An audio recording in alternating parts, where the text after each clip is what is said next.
Hello అందరికీ welcome to Lisa channel. రీసెంట్గా మా ఇంటి దగ్గర ఒక ఎగ్జిబిషన్ పడిందండి. సమ్మర్ ఉత్సవ్ మేళా 2024 అంట. అక్కడికి మేము సాయంత్రం 6ంటికేమో వెళ్ళాము. ఇదిగోండి చూడండి ఎంట్రన్స్ ఇది. అక్కడ ఇట్లాంటి డిఫరెంట్ అవతార్, ఏలియన్ ఇలాంటి క్యారెక్టర్స్ అన్నీ బొమ్మలు మూవబుల్వి ఉన్నాయన్నమాట. ఎగ్జిబిషన్లోకి వెళ్ళగానే చూసామండి, అసలు నిజంగా అంటే ఎవ్వరూ రాలేదు, ఇంకా స్టాల్స్ కూడా పెట్టలేదు. అసలు ఇప్పుడిప్పుడు పెట్టారు. వెళ్ళిన 1 అవర్ తర్వాత ఇదిగోండి ఇలా లైట్స్ వెలిగాయి. బ్యాక్గ్రౌండ్లో సినిమా పాటలు అన్నీ ఉండే. అక్కడ పక్కనే జాయింట్ వీల్ చూసారు కదా, నిజంగా అంటే ఎవ్వరు లేరు. ఒక ఇద్దరు ముగ్గురు ఎవరో ఎక్కారు అంతే. అది అలా ఖాళీగా తిరుగుతూనే ఉంది. చాలా మేజర్ డిసప్పాయింట్మెంట్. ఎందుకంటే మేమేదో ఎక్స్పెక్ట్ చేసి వెళ్ళాము, కానీ అక్కడ చిన్నపిల్లలకి ఆడుకోవడానికి మాత్రమే ఉంది. పెద్దవాళ్ళకి పెద్దగా ఏం లేవు అక్కడ. అంతా చిన్నపిల్లల గేమ్స్ మాత్రమే ఉన్నాయి ఎగ్జిబిషన్లో. అండ్ ఈ అవతార్ ఏలియన్ క్యారెక్టర్స్ అయితే ఉన్నాయి. చిన్నపిల్లలు చూసి చాలా ఎక్సైట్ అవుతారు.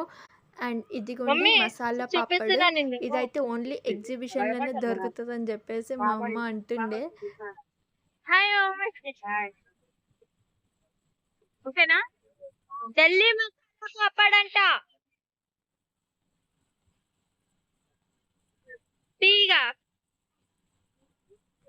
తిను. సో ఇదొచ్చేసి ఢిల్లీ మసాలా పాపడ్ అంట. ఇది ఎగ్జిబిషన్లో మాత్రమే దొరుకుతుందని చెప్పేసి మా మమ్మీ అనింది. చిన్నప్పుడు ఎప్పుడో మా ఊర్లో తిన్నాం, మళ్ళీ ఇప్పుడు తింటున్నాను అనమాట. చూసారు కదా, స్టాల్స్ అన్నీ ఉన్నాయి కానీ ఎవ్వరు లేరు. యాక్చువల్లీ చిన్నపిల్లలు ఉన్నవాళ్ళు బాగా వచ్చారు. మేము నిజంగా ఉన్నంత వరకు ఎగ్జిబిషన్ మొత్తం ఖాళీగానే అనిపించింది. పెద్దగా ఎవ్వరు రాలేదు అక్కడికి. అంటున్నారు చాలాసేపు వరకు ఉంటుంది, నైట్ 11 వరకు ఉంటుంది అట్లా ఇట్లా అని. అడపదడప జనాలు వచ్చారు కానీ అంత ఫన్ అనిపించలేదు. చిన్న చిన్న గేమ్స్ అవన్నీ ఉన్నాయి కానీ పెద్ద ఇంట్రెస్ట్ ఏం రాలేదు. అవన్నీ చూస్తే అన్ని చిన్నపిల్లల సామాన్లే ఉన్నాయి. మాకెవరు ఇక్కడ చిన్నపిల్లలు లేరు కాబట్టి మేమేం కొనలేదు కూడా పెద్దగా. ఇదిగో చూస్తున్నారు కదా, స్టాల్స్ కూడా పెట్టినారు. మధ్య మధ్యలో కొన్ని ఖాళీగా ఉన్నాయి. మేబీ 8 o'clock అట్లా ఆ టైంలో పెడతారేమో స్టాల్స్. మరి మేము వెళ్ళినప్పుడు అయితే మొత్తానికే ఖాళీగా ఉండే. ఇంకా ఎప్పుడైనా కొంతమంది పెట్టినారు. ఇదిగో ice cream, juice, water bottles. ఇక్కడ ఇయర్ రింగ్స్ కొందామని వెళ్తే అక్కడ అంతగా ఏం నచ్చలేదని చెప్పేసి మళ్ళీ రిటర్న్ వచ్చేస్తుండే మేము. నా లైఫ్లో ఒక ఖాళీ ఎగ్జిబిషన్కి వెళ్ళడం అంటే ఇదే ఫస్ట్ టైము. నేను ఇంతకుముందు మా ఊర్లో కానీ ఎక్కడ కానీ ఎగ్జిబిషన్ వెళ్ళినప్పుడు ఇంత ఖాళీగా అయితే ఎప్పుడు చూడలే అసలు. చాలా ఎంప్టీగా ఉండే మొత్తం. గేమ్స్ అవి ఉన్నాయి. ఇంకా వెళ్ళిన తర్వాత ఏదన్నా ఆడకపోతే మళ్ళీ బాగోదని చెప్పేసి ఒక చిన్న గేమ్ అయితే ఆడినా. మీరు కూడా చూడండి నేను ఏం గేమ్ ఆడినానో. ఇదిగోండి ఇక్కడ ఈ బాల్స్ది గేమ్ ఆడుతున్నా. ఎగ్జిబిషన్లో నాకు నచ్చిన గేమ్ అంటే ఇది ఒక్కటే. 50 రూపీస్ టికెట్. 50 వీళ్ళ లక్కీ నెంబరో ఏమో తెలియదు కానీ అన్ని చోట్ల 50 అంటూనే ఉన్నారు. ఈవెన్ ఎంట్రీ టికెట్ కూడా 50 అంట అండి. 3 years అబవ్ వాళ్ళకి 50 రూపీస్ టికెట్. సో నాకు ఏమొచ్చిందో మీరే చూడండి. మా మమ్మీకి అయితే మేజర్ డిసప్పాయింట్మెంట్. లాస్ట్లో వెళ్ళేటప్పుడు వాడిని చెప్పిందనమాట, 50 రూపీస్ పెట్టి 10 రూపాయల గిఫ్ట్ ఇస్తారు మీరు అందరికీ అని. నేను చూశాను అక్కడ ఉన్న వాళ్ళందరి చేతుల్లో ఇదే గిఫ్ట్ ఉంది.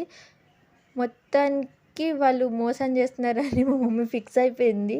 ఎందుకంటే డబ్బులు బాగానే తీసుకుంటున్నారు కానీ ఇచ్చేది మాత్రం 10 రూపాయల గిఫ్ట్ ఇస్తున్నారు అనింది. తర్వాత ఇంకా అట్లా చూసుకుంటా మొత్తం ఇంకా బయటికి వెళ్ళిపోతున్నాము. ఇదిగో మొత్తం ఇంకా మా చెల్లికి అక్కడ చెప్పులు ఒక్కటే నచ్చినాయి. తర్వాత కొనుక్కుందాంలే అనుకున్నాము, ఎందుకంటే మా అక్కని కూడా తీసుకెళ్దాం అనుకున్నాం కానీ కుదరలేదు. ఇంకా అక్కడ వెళ్ళిన తర్వాత ఇది ఒక్కటే తిన్నాము. ఈవెన్ ఇది కూడా 50 రూపీసే ప్లేట్. బేల్ చాట్ అనమాట. సో చూసారు కదండి, ఇది మా చిన్న వ్లాగ్ ఎగ్జిబిషన్ది. ఇదిగోండి మేము ఇక్కడ దిగిన ఫొటోస్. నేను చెప్పాను కదా అవతార్, ఏలియన్ ఇవన్నీ ఉన్నాయని. సో ఇదనమాట. వెనకాల బేబీ పూల్ ఉంది, చిన్నపిల్లలు ఆడుకోవడానికి చాట్, మసాలా పాపడ్ ఇవన్నీ. సో మా వీడియో నచ్చితే కనుక మీరు అందరూ like, share, comment and subscribe చేసుకోండి. Thank you. బాయ్.